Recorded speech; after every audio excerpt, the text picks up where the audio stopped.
when it was mysteriously delivered to Nicholas Roerich in 1923. He carries it around. He ends up going to India with it.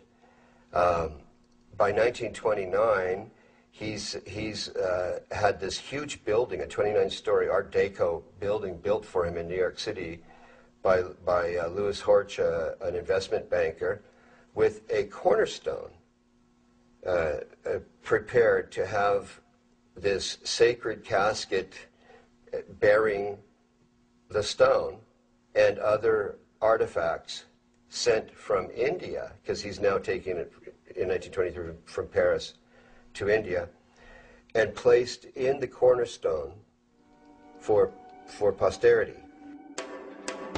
All of this might seem a bit too incredible, except for the fact that the laying of the cornerstone for the master building was a major event in 1929, attended by foreign dignitaries from around the world.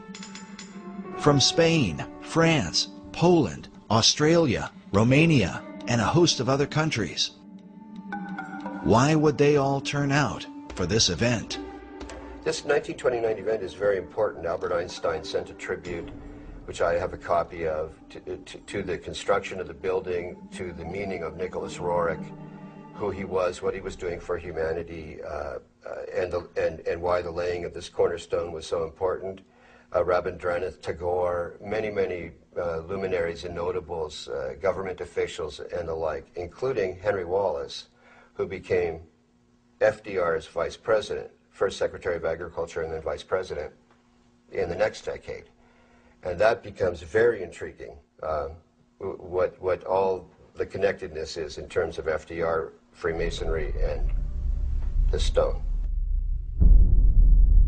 Just as Freemasons were involved with the designing of the dollar bill, they were also involved in the construction of the master building.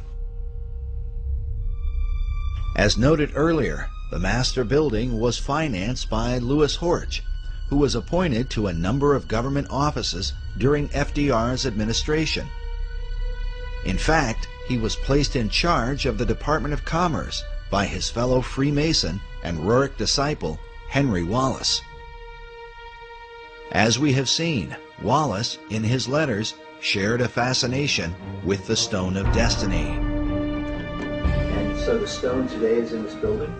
The stone is in this casket, said to be in this casket. The reports I have received from the Roerich Museum would have that stone in this Rajput casket in the cornerstone of the master building. The interest of men like Albert Einstein, Henry Wallace, and not to mention all the foreign dignitaries, becomes quite intriguing when one considers the full contents of the casket that was said to be placed inside the cornerstone. I'm familiar with the ingredients of the Rajput casket by having read letters from Zina Fosdick and her own notebook entries, and also because Aida Tolskaya herself, one of the co-curators of the Roerich Museum, wrote out what Zina Fosdick had stated they had placed in the Rajput casket in Darjeeling before it was delivered to the city of New York to be placed in the cornerstone. As Buff Perry explained, the letter that describes the contents of the casket comes from Zina Fosdick, a longtime devoted disciple of Nicholas Roerich, who would later become the director of the Roerich Museum. The museum photo collection is filled with images of Fosdick alongside Roerich while they were in Darjeeling, India, where the casket was prepared. As such, it stands to reason that she would have known the details of what they put inside. The letter's written by Zina Fosdick, and it was actually an entry in her diary. And what's written here is an accounting of all of the ingredients that are in the Rajput casket that was prepared in Darjeeling, India, in 1928. to be delivered to New York, to Manhattan, and to be placed in the cornerstone of the master building. There are a lot of interesting things that were placed in the Rajput casket. For example, an image of Maitreya printed on Tibetan paper. As we showed earlier, in the occult belief, the Maitreya is said to be the last Messiah that will come. The Maitreya is seen as the final deliverer and incarnation in the Buddhist tradition. Again, he's also Kalki in the Hindu tradition, the 10th incarnation of Vishnu. Vishnu is the great god of Hinduism. So they're not mixing up Jesus with Maitreya, but they are seeing Maitreya as a messianic figure, a world Messiah who would answer all of the expectations of all the world religions at one time.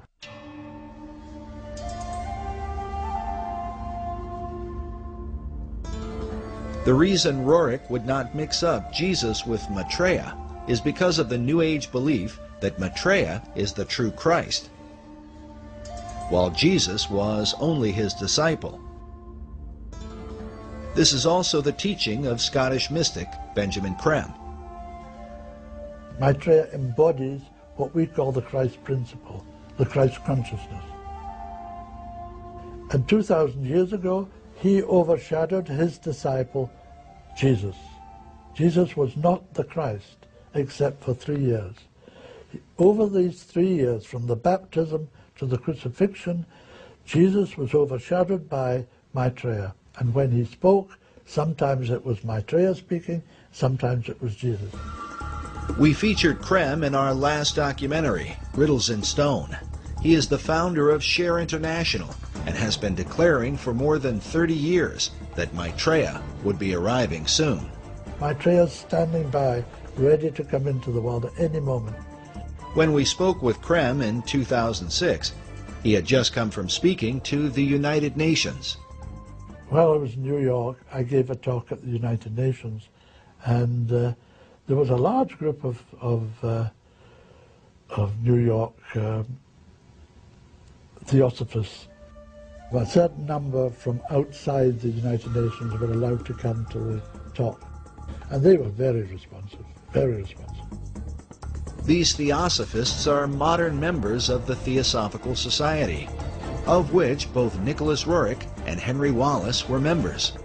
Other famous members included Thomas Edison and Mahatma Gandhi, as well as Gandhi's close friend Jawaharlal Nehru, the first Prime Minister of India. Also pictured here, beside Nicholas Roerich. But in addition to the image of Maitreya, what were the rest of the contents buried inside the cornerstone of the master building? A portrait of M.M. This, I believe, is Master Moriah. Master Moriah was one of the names given to a spirit that is said to have inspired Madame H.P. Blavatsky. Roerich's wife, Helena, claimed that the same spirit was in contact with her and inspired her writings. It's Master Moriah, who is actually Helena Roerich, channeling this entity, if I can put it that way. One of her books was titled On Eastern Crossroads, in which she wrote extensively about the stone in her husband's possession, calling it the Serpent Stone, and saying, "The stone cometh," and "It is a most grievous error to deny the stone."